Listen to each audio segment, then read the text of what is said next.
और एक सीसेट के एग्जाम आपने क्योंकि दिया है और वो पार्लियामेंट्री कमेटी के पास भी वो समस्या पहुंची कि एलीट क्लास खाली अब बचा है कि वो क्वालिफाई कर पाएगा। जो छोटे जगहों से बच्चे आ रहे हैं उनके लिए सीसेट एक बड़ी चुनौती साबित हो रहा है। आपने क्योंकि दिया इसलिए ये सवाल। मैम ये सच है क्योंकि ऐसा बोला जाता है सीसेट में इंग्लिश जो कॉम्प्रहेंशन होता है उसकी इंग्लिश थोड़ी डिफिकल्ट मानी जाती है, मैथ्स का और उसका वेटेज काफ़ी ज़्यादा, तो इस तरह बच्चे क्वालिफाई नहीं कर पाते। आई एम श्योर मैम कि UPSC and these institutional bodies are much more well adept to answer this than I am, but इस बारे में सोच जरूर होनी चाहिए मैम। और मैं एक छोटा सा एग्जाम्पल देना चाहूँगा। क्लैट का जो एग्जाम होता है, मैंने क्लैट का एग्जाम दिया था जो कॉमन लॉ एडमिशन टेस्ट है, क्योंकि मैं एनएलयू से पढ़ा हूँ। 4,000 रुपये उसकी फीस है। एग्जाम प्योरली इंग्लिश में कंडक्ट किया जाता है। मैं मानता हूं मैम ये भी एक शुरुआत है, क्योंकि हमें इस तरफ भी देखना चाहिए। और भी कई एग्जाम्स हैं यूपीएससी के अलावा, इनको भी एक्सेसिबल बनाना बहुत जरूरी है। तो आई होप कि जी न्यूज के मन से हम लॉ एजुकेशन के बारे में भी एक बात कर सकें। बिल्कुल, हम इस पर चर्चा जारी रखेंगे, लेकिन दर्शकों को बता दें कि 80वें स्वतंत्रता दिवस पर आज रात 9 बजे हमारी खास पेशकश जरूर देखिएगा, हिंदू, मुसलमान और पाकिस्तान, जिसमें जी न्यूज आपको दिखाएगा एकदम निष्पक्ष इतिहास, जो ना तो लेफ्ट होगा और ना ही राइट होगा। 1937 में जिन्ना के पास क्या था? कुछ नहीं। 1940 में क्या था? एक मांग। 1945 में क्या था? एक जनादेश। और 1946 में एक आखिरी दांव। और उस दांव की कीमत किसने चुकाई? जल्द आ रहा है हिंदू, मुसलमान और पाकिस्तान, जी न्यूज की खास पेशकश। अभी कोचिंग की बात चल रही थी, दिवाकर इसमें कुछ जोड़ना चाह रहे थे। देखिए, एक चीज बहुत इंपॉर्टेंट है, आप थोड़ा आज वो से भी 100 साल रोजगार है कोचिंग भी एक रोजगार है। पता चला कोचिंग सेंटर्स बंद हो गए तो वो और एक बड़ी समस्या खड़ी हो गई। इतने लोग और रेगुलेट करना चाहिए। नहीं, कोचिंग सेंटर से बाहर निकल करके माफियाओं से बाहर निकाला जा रहा है, जिस प्रकार से ऑनलाइन रेगुलेट करना चाहिए, दूसरी जगह आ रहा है। तो एक कोचिंग माफिया हमारे देश में था बहुत लंबे समय से पनपा हुआ, उससे मुक्ति मिल रही है, उससे निकल करके अभी एकदम तो जो पेपर लीक बिल्कुल हुए होगा। नीट के, उसमें पेपर बहुत लीक की समस्या के लिए कानून सरकारों ने बनाए, उत्तर प्रदेश की सरकार ने बनाया, लेकिन समाजवादी पार्टी अपने एजेंडे में रखा, खत्म कर दिया। ये समस्या है।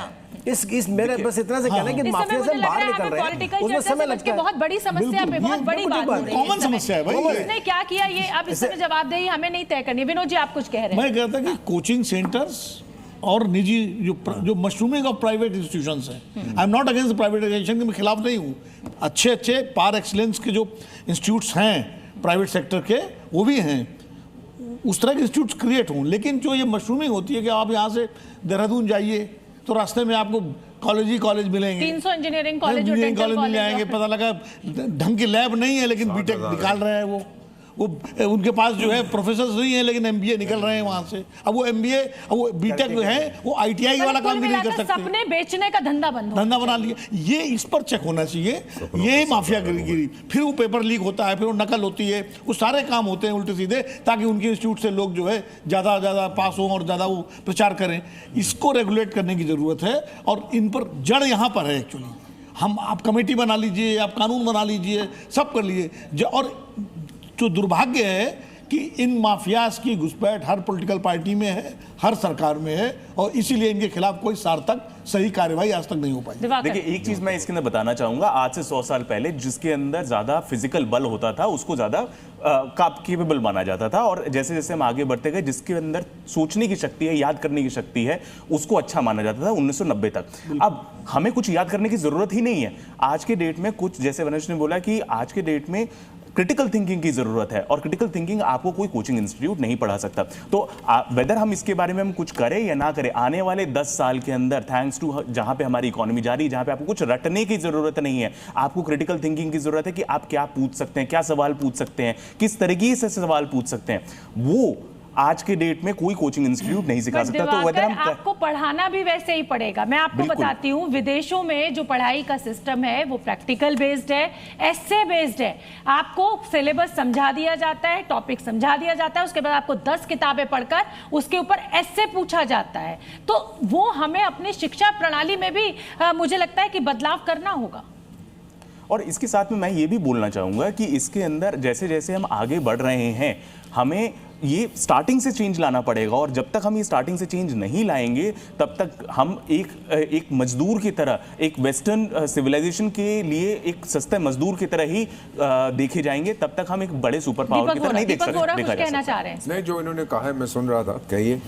देखिए, नहीं सुन सर, शिक्षा में अब आप लोगों का एक लंबा चौड़ा अनुभव है, सिविल सर्विसेज के बच्चों को इंटरव्यू के लिए आप ट्रेन करते हैं, तो आप क्या कहना चाहेंगे? मैं शिक्षा व्यवस्था की, शिक्षा में जिस तरीके का सिलेबस, जिस तरीके के तरीके, उसकी बात कर रही हूँ। आई थिंक हम लोग सही मार्ग पे जा रहे हैं, क्योंकि जो चर्चा मैं यहाँ सुन रहा हूँ, ये खराब है, ये खराब है, इसको बदलना चाहिए। सरकार भी आपकी बात सुन रही है। सीसैट क्यों आया था, सिविल सर्विस एप्टीट्यूड एग्जाम, किस लिए? इसकी मांग बहुत देर से चल रही थी, हमने आवाज़ सुनी उनकी, वी ब्रॉट इट। आलोचना करना बड़ा आसान है, वो तो एक होता था, उसको ऊपर जो रहता है भगवान कहते हैं, उसकी भी आलोचना होती है, तो इसको तो आप जाने दीजिएगा। We responded to requirement. हम लोग भगवान नहीं है, गलती हो गई उसको सुधार लेंगे। मैं सिर्फ इतना कहना चाहता हूँ बेटा कि जब ये प्रोटेस्ट हुए थे देश की राजधानी में और कहीं और जगह, नरेंद्र मोदी ने एक चीज़ कही थी कि हमने आपकी आवाज़ सुनी है। ये बहुत ज़रूरी है, और ये सरकार आपके पास है, ये देश आपका है। मैं फॉरेन सर्विस में रहा हूँ, 6 देशों में रहा हूँ, हम आपकी आवाज़ सुनते हैं। हम ये नहीं कहते, डंडे से नहीं मारते आपको। So if you can acknowledge this कि हमारा माइंडसेट सही है, थोड़ा समय दे दीजिएगा। जी,